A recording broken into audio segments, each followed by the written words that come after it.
የቪዲዮ ላይ ያንዳንዳችሁ የሚሆን ነው። በስደት ያላችሁ ትዳር ለመሰረት ያስባችሁ ወይም የተሻለ የስራ ዕድል የምትፈልጉ ወጣቶች በመጀመሪያ መረጃችን ወደ አሜሪካና አውሮፓ ለመሻገር ለምትመኙ ወጣቶች ግሎባል ታለንት ፓስ የተባለው አዲሱ ቪዛ ትልቅ ተስፋን ይዞ መጥቷል። ነገር ግን ብዙዎቹ የዘነጉት አንድ ትልቅ ሚስጥር አለ። በዝርዝር የምትሰሙት ይሆናል። በማስከተል በዱባይና በአረብ ኤሚሬትስ የምትኖሩ እህቶቻችን ደግሞ ነገ ኑሯችሁን የሚወስነው አዲሱ የዩናይትድ አረብ ኤሚሬት ፓስ መመሪያን አውጥቷል። ይህ ዲጂታል መታወቂያ ያላስተካከለ ሰው የመኖሪያ ፈቃዱ ወይም ደግሞ ኢቅማው እንደማይታደስ ታውቋል። ኬላ ላይ ከመያዛችሁ በፊት ዛሬውኑ ማወቅ ያለባችሁ አንድ ነገር አለ። በቆይታችሁ ታደምጣላችሁ።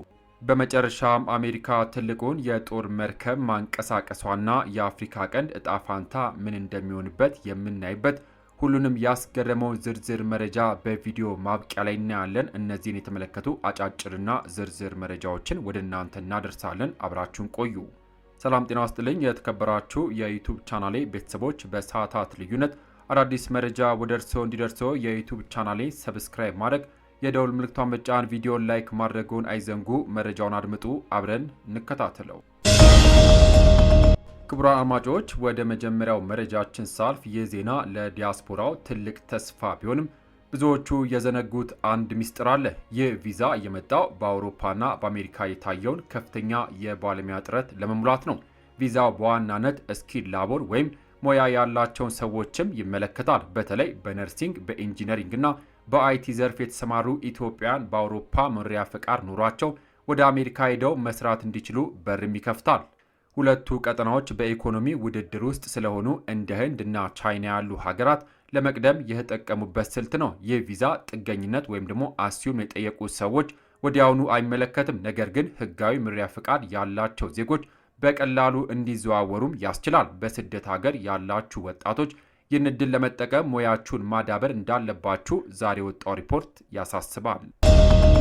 በመጨረሻም በጉጉት ወደ ጠበቀው መረጃችን ስናልፍ ክቡራን አድማጮች በቅድሚያም የሳውዲ አረቢያ ምክትል የውጭ ጉዳይ ሚኒስትር ዋሊድ አብዱልከሪም አልካሪድ ከኤርትራ ፕሬዝዳንት ጋር በአስመራ ተገናኝተው መወያየታቸው ተገለጸ። የኤርትራው ፕሬዝዳንት ከሳውዲ ምክትል ውጭ ጉዳይ ሚኒስትር ጋር የተገናኙት ሐሙስ የካቲት 5 2018 ዓ.ም መሆኑን የአገሪቱ ማስታወቂያ ሚኒስትር በይፋዊ የኤክስ ገጹ ላይ ይፋ አድርጓል። የሳውዲ ምክትል ውጭ ጉዳይ ሚኒስትር ኢንጂነር ማሌን ቢን አብዱልከሪም አልካሬጅ እና ፕሬዝዳንት ኢሳያስ ሁለቱ ሀገራት ያላቸውን ወዳጅነትና ትብብር ለማጠናከር መነጋገራቸው ተገልጿል።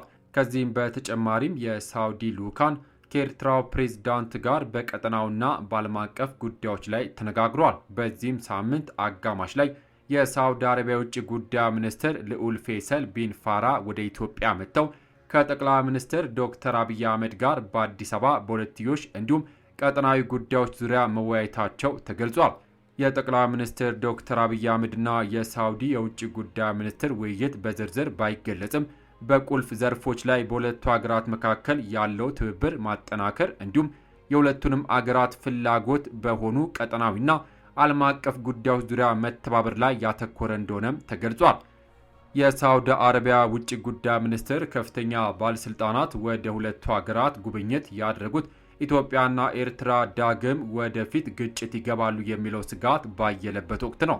የኤርትራው ፕሬዝዳንትና የሳውዲ ምክትል ውጭ ጉዳይ ሚኒስትር በበኩላቸው በቀይ ባህር ዙሪያ የሚገኙ አገራት የቀጠናውን ሰላምና ደህንነት ዋስትና በማረጋገጥ ረገድ የሚኖራቸው ሚና ላይ መነጋገራቸው የአገሪቱ ማስታወቂያ ሚኒስትር ገልጿል። የሳውዲ አረቢያ ልዑክ ከኤርትራው ፕሬዝዳንት ጋር በቀይ ባህር ዙሪያ የሚገኙ አገራት ተለዋጭ በሆነው ቀጠናዊና ዓለም አቀፋዊ ሁኔታዎችና አዝማሚያዎች ባሻገር የአካባቢውን ሰላምና ደህንነት በማረጋገጥ ረገድ ስለሚኖራቸው አስተዋጽኦም ተነጋግሯል። ሁለቱ ሀገራት በፖለቲካ፣ በምጣኔ ሀብት፣ በደህንነት፣ በባህልና በማህበራዊ ዘርፎች ከዚህ ቀደም የደረሱባቸውን ሁለትዮሽ ስምምነቶች ተግባራዊ ለማድረግ መነጋገራቸውም ተገልጿል። ፕሬዚዳንት ኢሳያስ አፈወርቂ በታህሳስ ወር መጀመሪያ ላይ ወደ ሳውዲ አረቢያ በማቅናት ከአልጋ ወራሹ ልዑል መሐመድ ቢን ሳልማን ጋር ተገናኝተው ተወያይተዋል። የኢትዮጵያ የውጭ ጉዳይ ሚኒስትር ዶክተር ጌዲዮን ጢሞቴዎስ ባለፈው ሳምንት ወደ ሳውዲ አረቢያ ተጉዘው ከልዑል ፌሰል ቢን ፋራ ጋር መወያየታቸው ይታወሳል። ከሳውዲ የውጭ ጉዳይ ሚኒስትር ልዑል ፌሰል ቢን ፋራ ጋር በተደረገው ውይይት ሁለቱ ሀገራት የአፍሪካ ቀንድ ሰላምና መረጋጋትን ለማስጠበቅ በጋራ ለመስራት እንደተስማሙም ተገልጿል። ዘገባው የኢቢሲ ነው።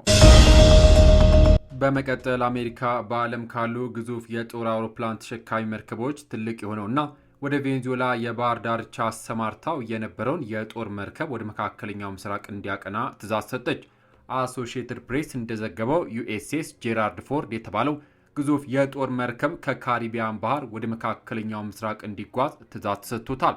የዜና አገልግሎቱ ከአሜሪካ መከላከያ መስሪያ ቤት ምንጭ ጠቅሶ እንዳመላከተው ፕሬዚዳንት ዶናልድ ትራምፕ በኢራን ላይ ወታደራዊ እርምጃ ሊወሰድ ይችላል ባሉት መሰረት የጦር አውሮፕላን ተሸካሚው መርከብ ወደ መካከለኛው ምስራቅ ተንቀሳቅሷል። በአሜሪካ የቢቢሲ አጋር የሆነው ሲቢኤስ 3 የአሜሪካ ባለስልጣናትን ጠቅሶ ጄራርድ ፎርድ የጦር መርከብና አጋዥ መርከቦችን ወደ መካከለኛው ምስራቅ ይሰማራሉ ተብሎ ይጠበቃል በማለት ዜናውን አረጋግጧል። እጅግ ዘመናዊ ነው ይህ አውሮፕላን ተሸካሚ ግዙፍ የጦር መርከብ ወደ መካከለኛው ምስራቅ ሲያመራ ከሳምንታት በፊት ወደ አካባቢው የተሰማራውን አብርሃም ሊንከን የተባለውን ሌላ ተመሳሳይ መርከብን በመቀላቀል ከፕሬዝዳንት ትራምፕ የሚሰጣቸውን ትዕዛዝ ይጠብቃሉ። አሶሺየትድ ፕሬስ እንዳለው አሁን ወደ መካከለኛው ምስራቅ እንዲጓዝ የታዘዘው ጄራርድ ፎርድ የጦር መርከብ ባለፈው ጥቅምት ወር ነበር ከሜዲትራኒያን ባህር ተነስቶ ቬኔዙዌላ ላይ ጥቃት ከመፈጸሙ በፊት ወደ ካሪቢያን የደረሰው።